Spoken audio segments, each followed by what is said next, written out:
Donc, action. Aja di kana toujours an kali ko na ni bari. Donc ibra siamanya fani. Ni ala kiso ni ka simple mina bagi. Parce que nous no ba ke sama. Ni la tanta do li de ni dunol. Et la femme même fanfa di ka dubate anya ayina ye concert la pro anya ayina ye concert la Amérique. Anya ila do la mena anya la bella. Mais a do bete diala to dubate anya fe kallo. La tourner ni la fond du père.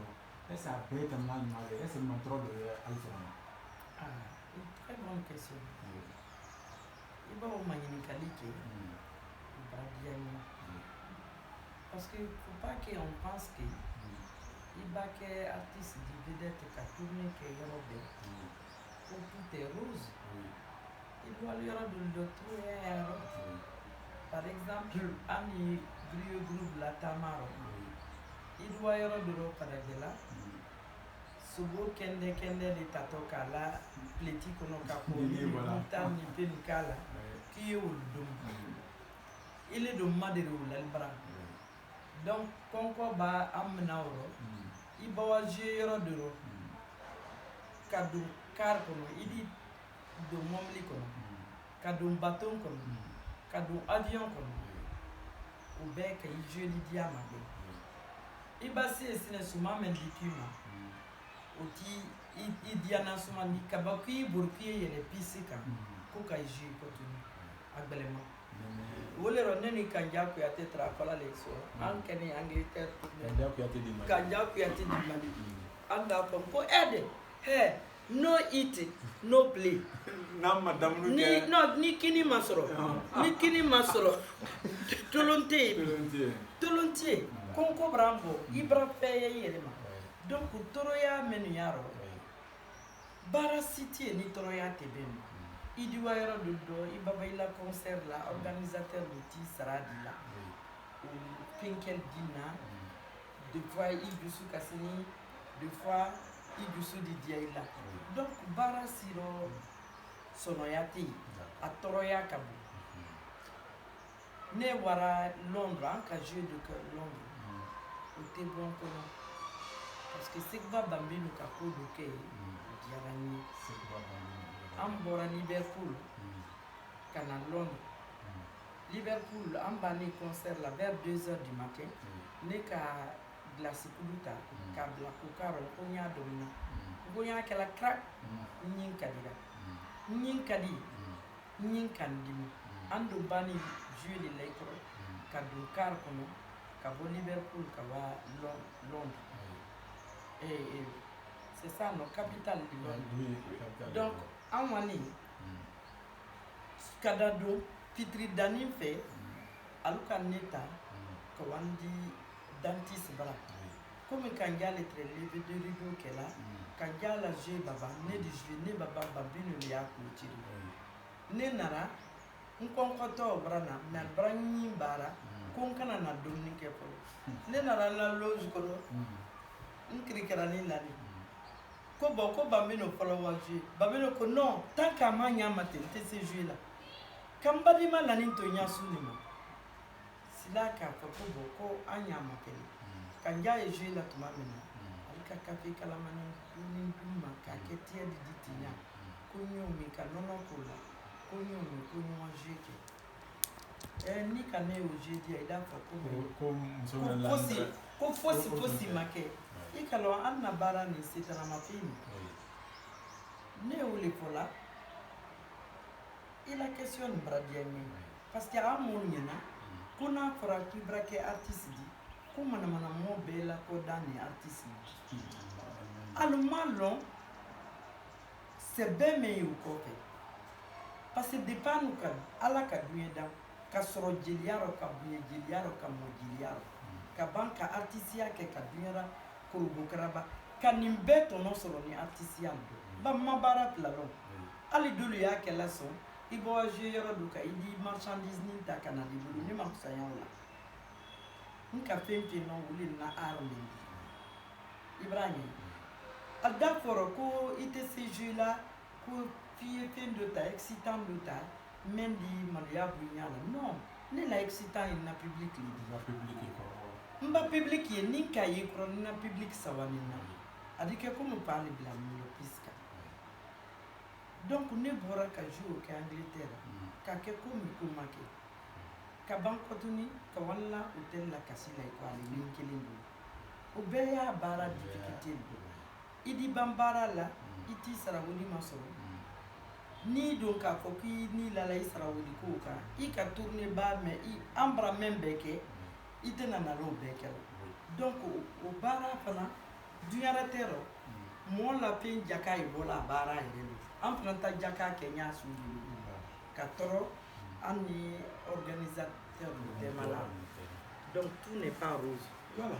Donc alba la main non le teke barodi mais fola nouvelle génération ni fola men ya Afrika do arro men ya liena a besoin inventaire aja kuni kudu fana yi do ni kala be sam pisa bani qualité iba donc la génération ba donc men la ni ali ba bla la bi a demander men sur ni bi mais denti no anye 2000 année 2000 men noté ya kadam na sandamando ma han kasete donc il va là lokun kelin abla tunu mo de malo alu la donc ni han sambi ça va duma monia dan farabot mané ko flaute génération flaute Dans Parabo Meoté, une bonne question, parce qu'il y a beaucoup de gens qui parlent de ça aujourd'hui. Oui.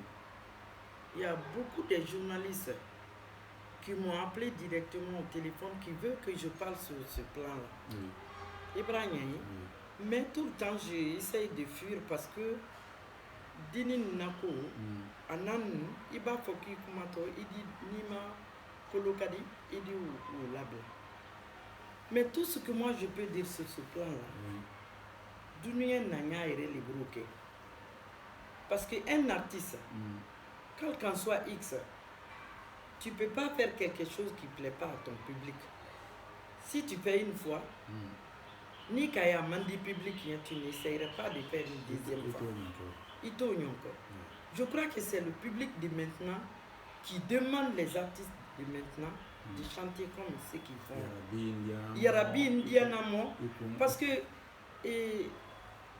Domingo, Bibi ni Kaine la carrière Brara Soumaya, je ne dis pas que je vais laisser la musique. Compte tenu de mon âge, Ka Mrawa Dinafana, Kawamaka. Mais il y a des choses que je ne peux pas faire dans la musique. Bibino, c'est qu'on dit buzz, il y a buzz qui naneni, qui faneni, qui kablaneni, Facebook, d'abrundulu mais la laika, qu'au succès est sur le nom. Le succès, le dit vraiment, n'est qu'à le succès sous épargné. Dans la famille, sous tembla bibino, qu'on y ait coquet pour que on parle du souke, voilà qu'on parle y marché cotonné, comme bite les bim. En parlant de les bénis. Bah donc il est de lier la vie. Dès nana faté si la calamé qu'elle est. Alte sous qu'elle a qu'elle est. Bon, à deux succès sur le il doit mariage dia di foy. Il doit baptême dia di foy. Bon, né al tunkalo. Kaba fa mandi mo ba kodol tulla. Amandi coquette est-ce qu'elle dake au copain. Donc c'est le public de maintenant qui demande. Ni dini men qui ba mobi. Quand tu no kala, quand tu na marché là. Donc il va donner une fois sumra kuduniye. Il donne une fois nina ni panani.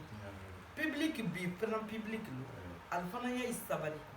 Parce que dunyara te ankana nina anna culture ko. Iko le fossé. Ko ne na muni kala kala ne culture madame. Nka menke kala ne culture madame. Vous avez un message digné même pour la donc. Par exemple, Moussol Segeni pour la Dunia Fambe, le 8 mars, le 7 a dit pour nous Dunia Fambe. Quand on parle tout ce qui concerne les femmes, Abaka, secrétariat et Penkediba, réunion d'Iba, Pempimbake, à là-bas, Nebe, Nete, a dit Moussol Segeni pour. Ibrahim. Ne fana demain nous dit nous fabraye parce que va ko umu dubate ate fola ko umu jabate di kasa foto le umu dubate di la Guinée nte Jakarta te lalanka foyi te lalanka la Guinée le latonka ndi semaine fola sisen dini me aliyal daja iba doke bi tele ko di ye doke ko sini fana idi se la mena mendo parce que quand Johnny Ali de la musique interview de roi en France depuis moi sans coup d'ail en 87 quand tes musique feu de paille qu'elle ko ka ke feu de paille di a été ko mandat dans la musique donc faut dini fana yo lo iba ambiance ko ni duluke idi ba idi ko do ke acte do ke mendito si c'est donc labra to kodomateli ani Dianankobe oui un artiste tout ce que tu chantes il a la code brakibra mais qu'à lancer là Namour Badiassa c'est ma vie que j'ai chanté à Diara Duyenye parce qu'il a sur netre au caro muso keme panantre mais au kasuro nka lo le sensé ma denso be kaloni muso yo frapine ma denso ke la sibo difficulté me ne kanta fo hanka denso yora men ko muso ben de Namour Badiassa la muso keme il y a une femme je vais pas dire son nom elle dit qu'il faut que je chante cette chanson là mara donc il là aller reni aye album me dai a distribution ya lui reni nka fo muso do ye akokala bawa décédia ate kasi habada ko fa ba isi momli kono ka Namour Badiassa bla anyagi di bo bru o baka di so nka parce que iba ko fo ye même fo la mo wéré kun kanko tout le monde n'a pas eu la chance d'être écouté à nous écouter nous donc il va que message maintenant avec un message ni madi il dit c'est dobreta folle il tape vous le constatez bien du euro Ibrahim exclusivité au motivaté qui c'est quand Namour Badiassa la nyameka alina aye pour alaka allo sanse après ka flanin soron alamo ya flanin flawo men dina mo sina kuma be fara ma biri lawoli do fakanya kana muzoro amade soro akisi ka lere la histoire men la no de sol bala men din mati bala men amolia ajila lere la histoire le di Namour Badiassa na nyama ka wolo aja ko ni bibi no alhamdulillah ibalo ibolo ebrawa Amerique ebrawa Asie ebrawa France ebrawa Frafina jamana siamanga tama ini mo balbolo de nyomlo ina kisi siamo ba baranyo fa aja ala ka fali men dinema ka di do mata ne fado ri bolo ido bi woni bolo ka produit sous de sanka iket do woni aja ne ko woni ko tanya ri ka ke ma ke ba wo mo ka ke mo et là une bonne question je ne parle pas pour critiquer personne celles qui font ça oui la choix le dit du yarata et choix le dit même bidia yo le kala ne ala kake je remercie le bon Dieu tout ce qui est sophistiqué trop j'aime pas ne dit il dit fait mais il la art kono na artisiaro il dit fait même faux il la du yebe kala ou les cheveux na cheveux tout derrière perruque tout derrière allo fana nta tissé la kunu ni mbake bola ndi na perruque mbana ndabo la preuve ndi ndo mantani ma Paris abana na kana perruque ala ba ko kana braba mais sa tête est là mais na nara amana perruque là ni fauteuil kunkara ma maman est sortie sa tête n'est pas là Ibrahim dépendant de mon temps quand faut que il règle qui répète vraiment je ne critique pas ce qu'ils font mais né à Madiane et aujourd'hui il y a beaucoup qui font là à lui il féliciter là que vraiment il quand même yayi amanyai anya fait kala lobby mais comment aja donc albraye aja o mundibate ni manaka ninkali me baro ye mena bola ninkali to la bola ni aja o mundibate le baro la ni aja ila donc le courant koroman Moi, mais Amérique, mais il est fan de bête, c'est qui m'a sauvé. Non, moi, il a fait qu'à la gueule du non. Elle a une amie. Elle sait qu'à la main. C'est sur YouTube. Alors, YouTube.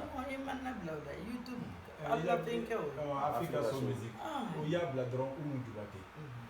Il y a Maman Bouloukalata. Ah, non, ni là, parce que vous l'avez demandé. À la fin, Bouloukala ni l'a dit après, on va finir. D'accord. Donc, c'est sur Africa Soul Music. Africa Soul Music. Africa Soul Music sur YouTube. Plateforme sous parce que tu sais qu'à demander. Plateforme digitale sous il va bloquer un Djoubaté et il n'a courant ni n'a commandé. Ni YouTube le cas. Africa Soul, non, Africa Soul Music. Africa Soul Music. Africa Soul. Il y a fort, il n'y a courant ni commande. Alors YouTube le cas. Il y a la publicité. Et abla umu Djoubaté. Chaîne mail ni Alex et Francis, ni courant ni n'a commandé. Si tu veux aller, en tout cas Africa Soul Music. Donc il y a Flombi, na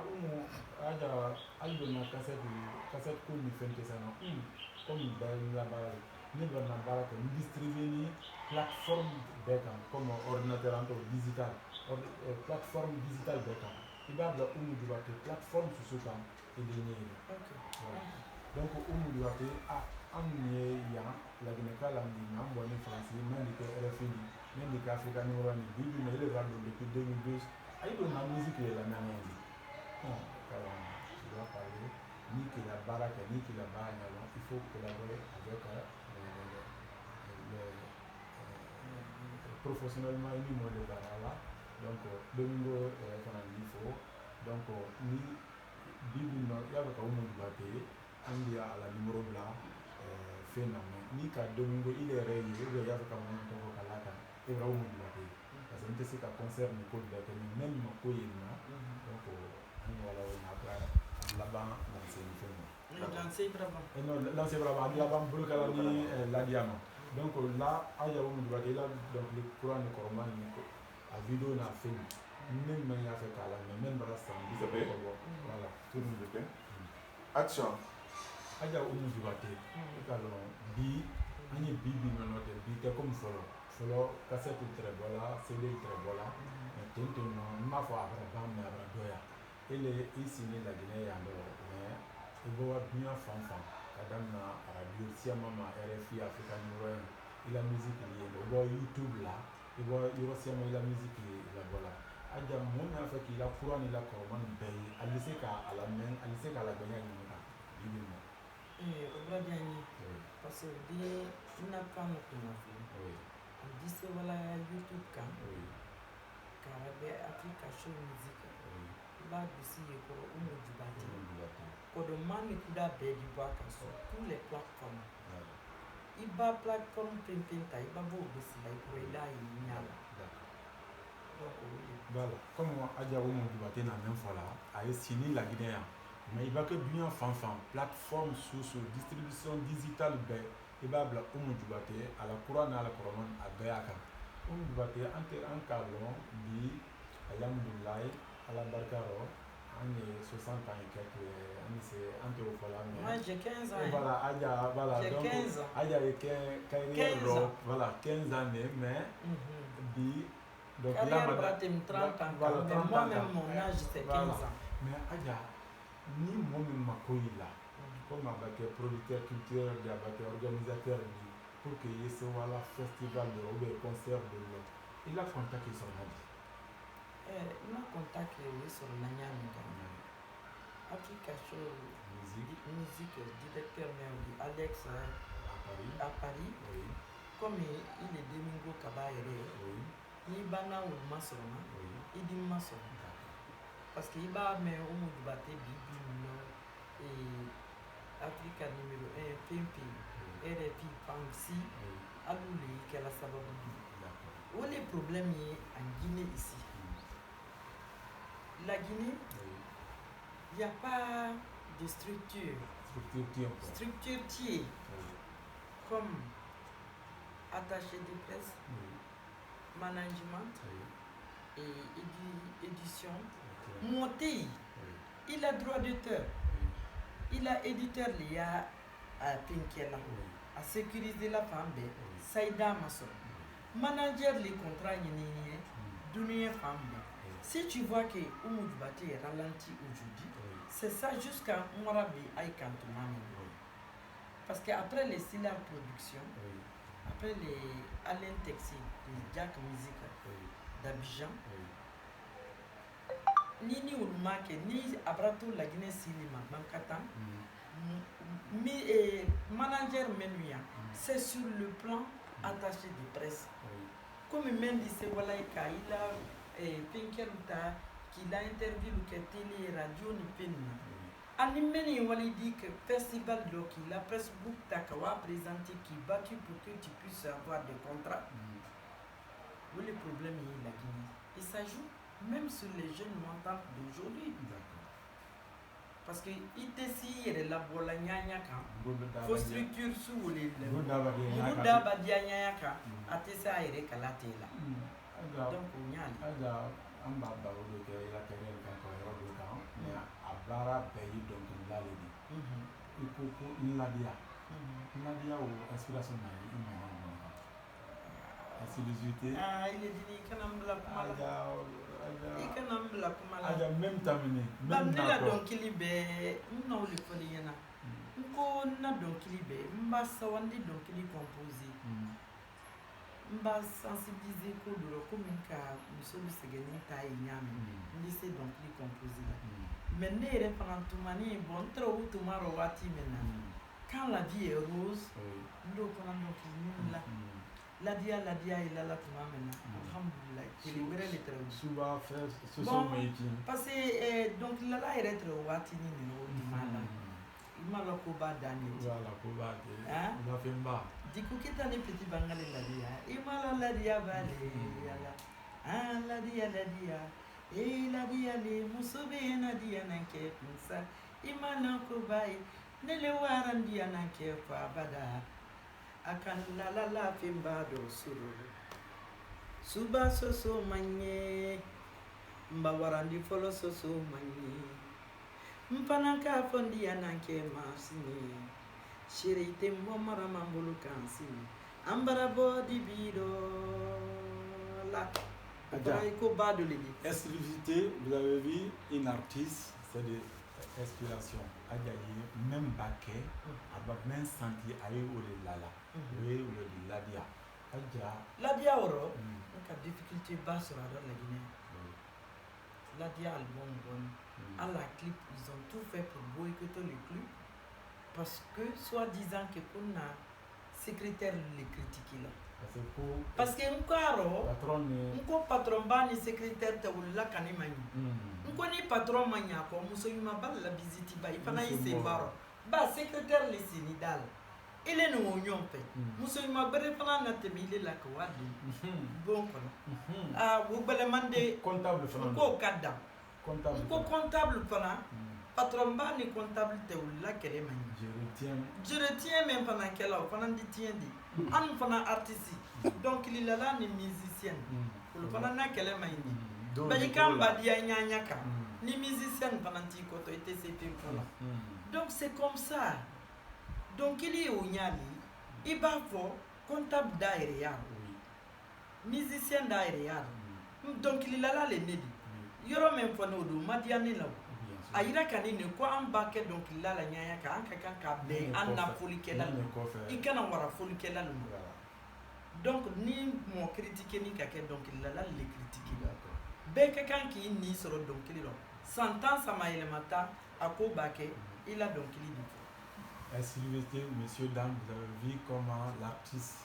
international elle a composé Ladia donc Royal Boulondo là tout de suite aja donc bi antena ila tanta la inike grand reçoit ala la imanna tantando voilà et occupé ni ko be Conakry amé kana men wato baruma na bala men dina baruma ni ka fo alinya alfana ya damna la de doni wuro hanka c'était aja koni ko do yendo ko bulu kala de simpro timi la kalambara kabakelin sini filasi ni savasini ha ni so ko nya fo muso ni ne kɔni olu ma mɔsɛma ye bolo kɛra ko nana bi bolo ka da le message de Moriki Pinjan Jabate dɔ tuma min entre bolo ka da fɔlɔ an mun naani wuli bɛɛ parce que n ka wale fa daminɛ na k'an mun naani ne tɛ donc quand j'ai commencé à faire le solo n ka bolo ka da ta n kelen sini mais ka n ta kan ni bilara parce que bolo ka da ye Laginɛ dɔnkili kɔrɔ de ci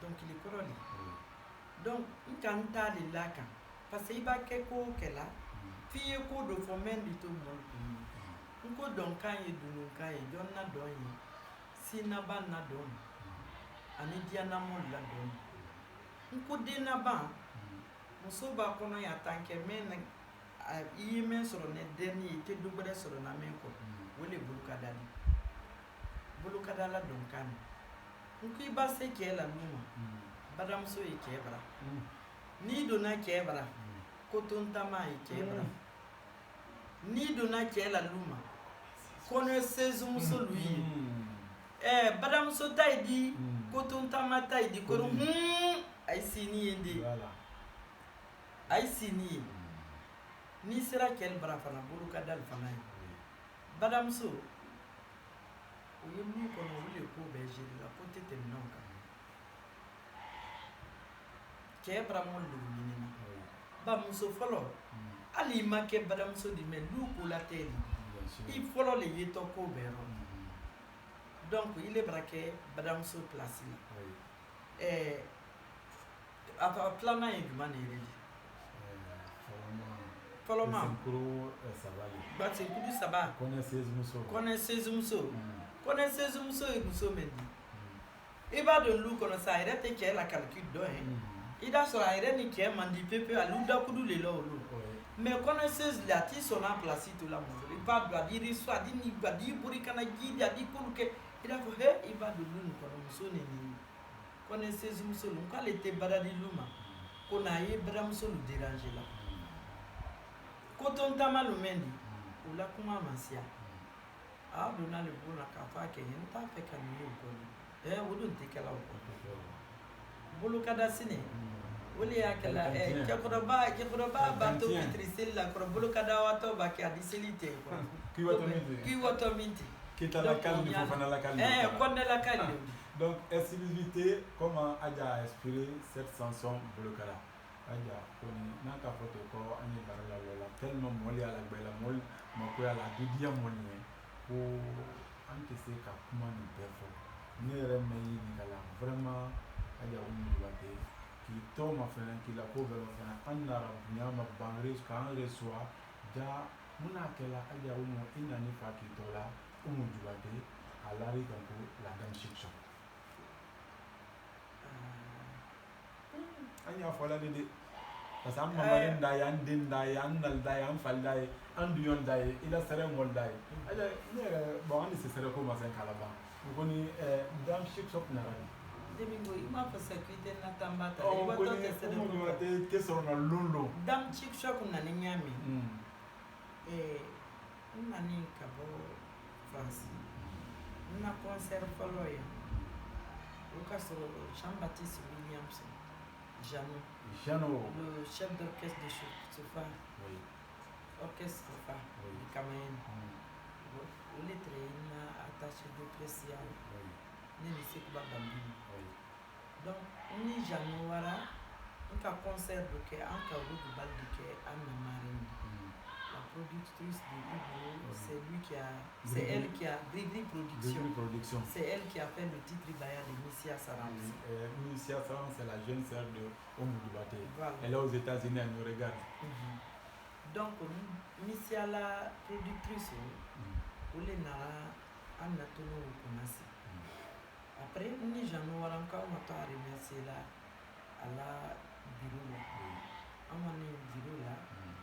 Enseigne toi à Kafa ko vraiment ko Jano ko m'a regretté Mwani ko parce que Mwani quand l'artiste est sorti elle était très chic ça m'a frappé même si Toura quand elle a commencé à jouer mais c'était choc Jano ko mais voilà on a trouvé son nom d'artiste c'est la dame chic et choc C'est comme ça. Il est même quand on me dit il est même à la radio, la télévision, la dame chic shop. Donc, même il y en a là, même des nationales. Il y a une caméra, il a femme même Afrique, même bien femme, même il a la baie, nous sommes en train de parler du bâtiment. Il dit c'est quand même famille, conseil bouloma, un remerciement bouloma, et puis il y a le bac au coco, embrasser le femme, la femme before, na un membre de Kanka is ma frère, c'est des ma ou mieux c'est des rois. Mais il y a une exclusivité ma fleur, et il est folie faut qu'il a serré mon fou. Comment balodi? Il va comment baler pour parce que quand c'est nous il va que quand kadini que quand gilidi et te si la comment follow la kaba nima sede ko kuma fo sede ko kuma o yani na sede di follow fui i bodia kuma fo ndi na nyama kurun kanti kabo franco na du togo alla sous-préfecture de Kumodi ndi na na ko la be fo ala makine sumara kam fasidi mamadi ana doke ketan kili kawu fana fo kanka kabanka mbadi malfu Jeli Musa Jabati, Nyamakrosi Jibati, Janka Jibati, Misia Sara Jibati. Misia, ne a parlé de Nko Jibati, Baluko Leko Jabati. Parce qu'il y a beaucoup de gens qui demandent ça aussi. Parce que Misia, pas il faut la kanye na kele na ko, mais elle est Jabati, moi je suis Jibati. Je dis Jibati parce que ne la extrait de naissance. Mpaluka sebe Jibati, autoura kanyi. Alors l'extrait de naissance Luka, auquel la dunya bra modernisé, Diabaté brana, ça sonne mieux Diabaté que Djubaté.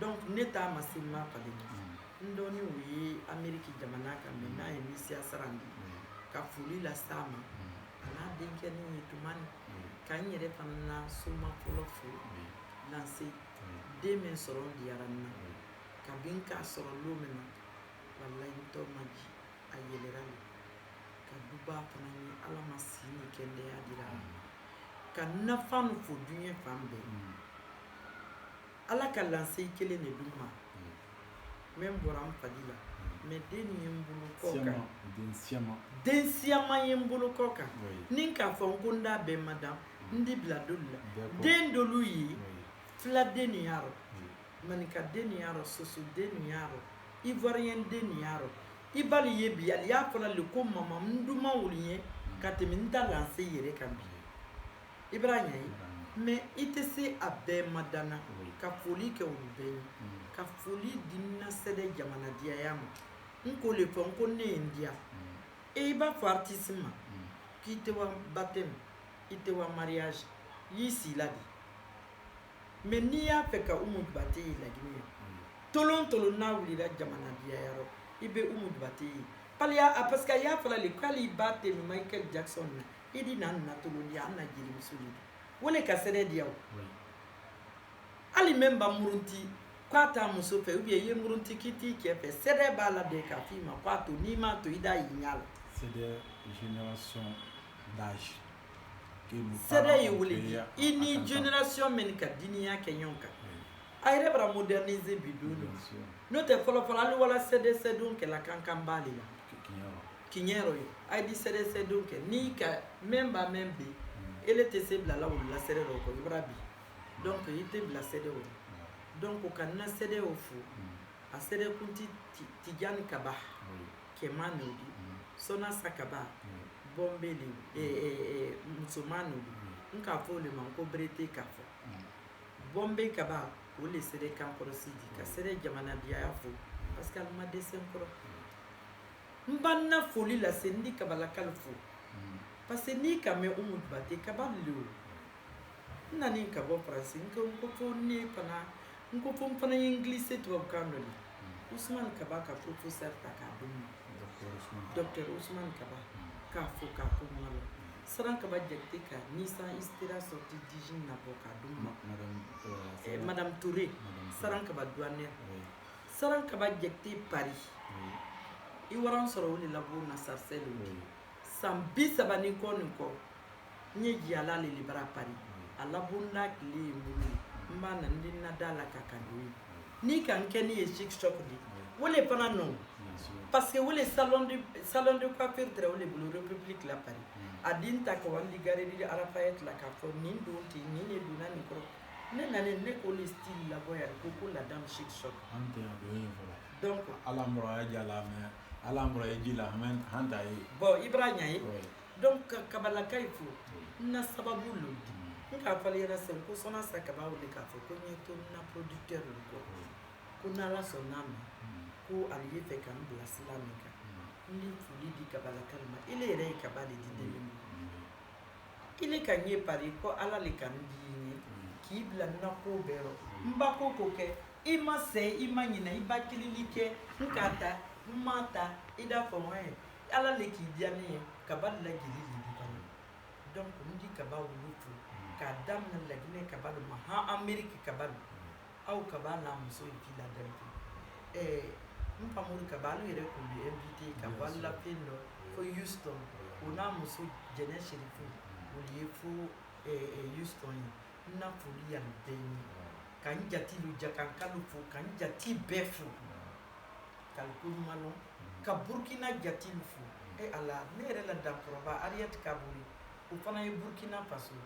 Ne yɛrɛ watɔ a den na mariage le kɛtɔ min ko ale ni ne de ka dimiya kɛ ko denba jalati jinɛ kunna a tɛ mɔrɔ kunna k'a ye ne yɛrɛ kun ka Burkina kalo fo banba foli kɛ ɲaɲa kan fo n ye Burkina kalo fo parce que ne na Ɲamakɔrɔ Kante fure la min ye nin k'i repose n na foli ɲuman ye Burkina kalo ka Daluwa kalo fo ka Maliyɛn fo n tɛ ɲinɛ Maliba kɔ dɛ ni ka Maliyɛn fo n di Rita Ba n'a la famille fo ka Ina Sidibe n'a fudukɛ ɲuman fo Madame Olejem ale le kɔrɔkɛ ta ye Afrika Bidi Sumayila Sidibe n na foli lase Ina Sidibe n'a la famille bɛɛ ma ka n na foli ɲuman di ne kanuba bɛɛ ma diɲɛ fan bɛɛ a jamarama Suware a ye Angola jamana kanu ala ma kɔse ko ɲuman dira ma a n'a kabila n'a boloda n jati n da sera min ma n da ma se min ma n di foli k'a bɛɛ ɲɛ parce que ko b'a diya ɲɛɲɛ ka dan ne y'a la. Donc n tɛ s'a fɔlɔ ko n di bɛɛ tɔ fɔ ka se ka tɛmɛ yɔrɔ nin kan. Merci là-bas. Donc al ni ce an bɛ kan na gbɛ mɛ di na video na gbɛ an ni Umu Jubate le Laginɛ Umu Jubate d'Afrique la dame chic son exclusivité min kɛ ni n'ala fɛ k'a la kura la gbɛ k'a la kɔrɔma na gbɛ ani mɛ natɔ al bɛɛ wa sɔrɔ YouTube Africa Soul Music al di Umu Jubate al b'a bila dɔrɔn Umu Jubate al la ye. Voilà bon demi ko n ye min fɔ la aussi. Kumbara kodo majojo munbi kumbara kodo majojo munbi ambara kodo majojo munbi ka kumbara kodo majojo. Voilà, exclusivité Umu Jubate. Bon.